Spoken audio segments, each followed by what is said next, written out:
Hey everyone, it's Grady at SUBOVERLAND. This video, I'll be doing a quick little walk around of this 80 series Land Cruiser that I'm working on.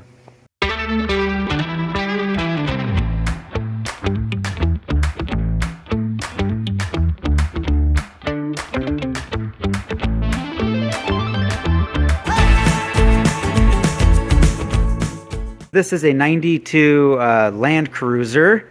They call these the 80 series. If you don't know much about Land Cruisers, that's just kind of, there's like all the way from 40 all the way up to, gosh, I think they're doing the 300 series now. Anyway, so here's an 80 series right here. And then this one's a 100 series, just for reference. This is sold. I sold this as a stock Land Cruiser. I don't know if you guys were, saw this or not, but I bought it bone stock, and I just did some little maintenance things like fluids and things like that. And the client purchased it, and then he wanted a suspension upgrade and tires. And so that's what I'm doing right now. I've already done the burr fields. I'll show you those. So in the front here, obviously it's a solid axle. So here's the they call these burr fields on the end here. So it's essentially kind of like a CV. And then I replaced the axles also on these, because a lot of times you'll get some pitting like right there. And so I just like to, while you're in there, because you get in there deep. So I didn't really do a video of that. It's a big job. So I did that for him. And then right now I'm doing suspension. We already mounted up these tires. This is a 285/75/16. These are some cool old school wheels that I had laying around, and they looked kind of bummed that I'm selling them, actually, because I really like those wheels. But you got those, and then a full-size spare. I'm waiting on my parts, but I've ripped off, the coils in the rear and the shocks to get ready for that. The shocks and everything should show up very soon.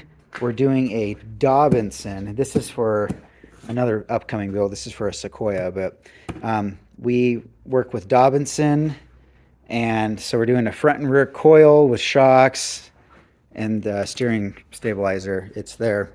I think it's 1 3/4 inches. It's kind of a lower lift than some, but we wanted to, the client wanted to keep this as, low as possible, and didn't necessarily want to do 35s on it. These older ones, these have the 4.0, so they're pretty underpowered, and putting 35s on them, a lot of people will re-gear.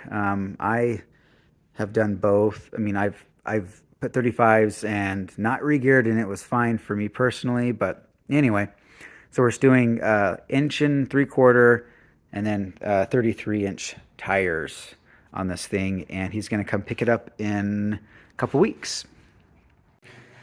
So my parts just showed up. These are Dobinson springs in the front here. It's all Dobinson. So I already installed this one, and then I don't think I'll be able to do this with one hand, but so we've got this guy, and then you just slider up like that, and on the bottom, there we go. So on the bottom there, you can, so I'm just kind of moving it back and forth, bingo, and then you got to find right there to where that goes. And these are not directional, but they're sides. So this is for the left side, which is driver's side, right side, which is passenger side. So be sure, you follow that. And as far as dropping this axle, so what I do, I'll first, you got to have one of these if you're doing this on a, you don't want the thing to fall down. But anyway, so that's what I use for all my lift stuff.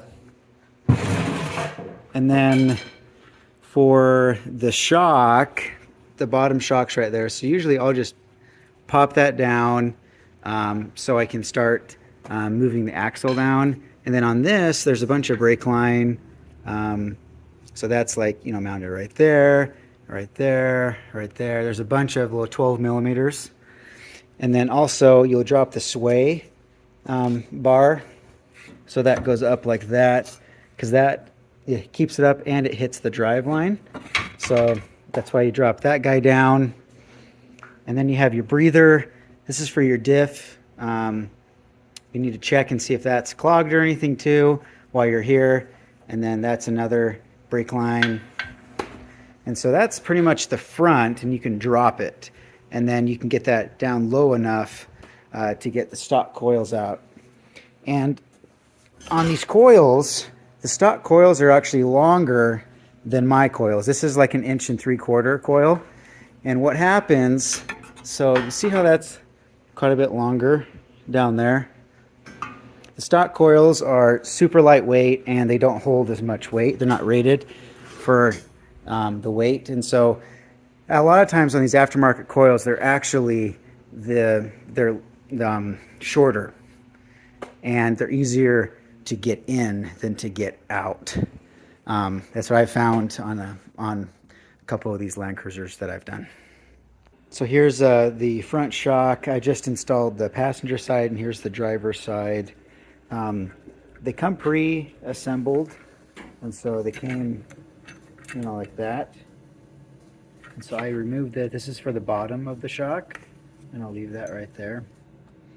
And then this is for the top, so I'll take that off. A nut. These are a 19 millimeter, by the way. And that. So I'll leave those right there, and then I will carefully take it over. Man, this is going to be tough with one hand.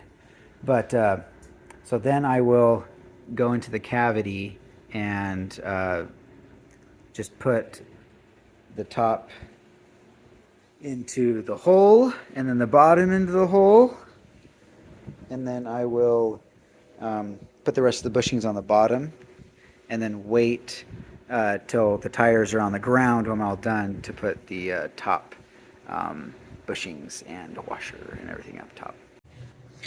So I just did that. So now we've got the bottom washer, bushing, washer, nut, and it goes like so. And then I will tighten that down. And then for the top, you know, I can't really see it through here, but I'll access that when it's on all the way on the ground, and I'll go up through the engine bay. And then I'm just gonna start into this steering stabilizer. Another thing I'll mention here, so here's the stock shock. This is actually, I'm thinking this was original. These things are totally shot, the bushings, so I think this is 30 years old. But just how heavy and how much bigger the Dobinsons are and everything. And not like every shock has to be bigger in diameter. There's different designs and things, but just these things are heavy. These are just wimpy, so old. I cannot wait to drive this thing. Okay, so I was taking out the steering stabilizer. This this gun right here. Anyway, these are amazing. Air hammer. If you guys don't have one, highly suggest it. So this is a pickle fork. Goes in right there, and then you just blast it. And so I use this air hammer for so many different things, but this is a great, you know, so I just went in there. This is a great application for it. I was pounding away with, you know, the dead, you know, my big hammer and nothing. So anyway, air hammer for the win. So here's the new stabilizer. You have to pre-install these, and so you just install them in there.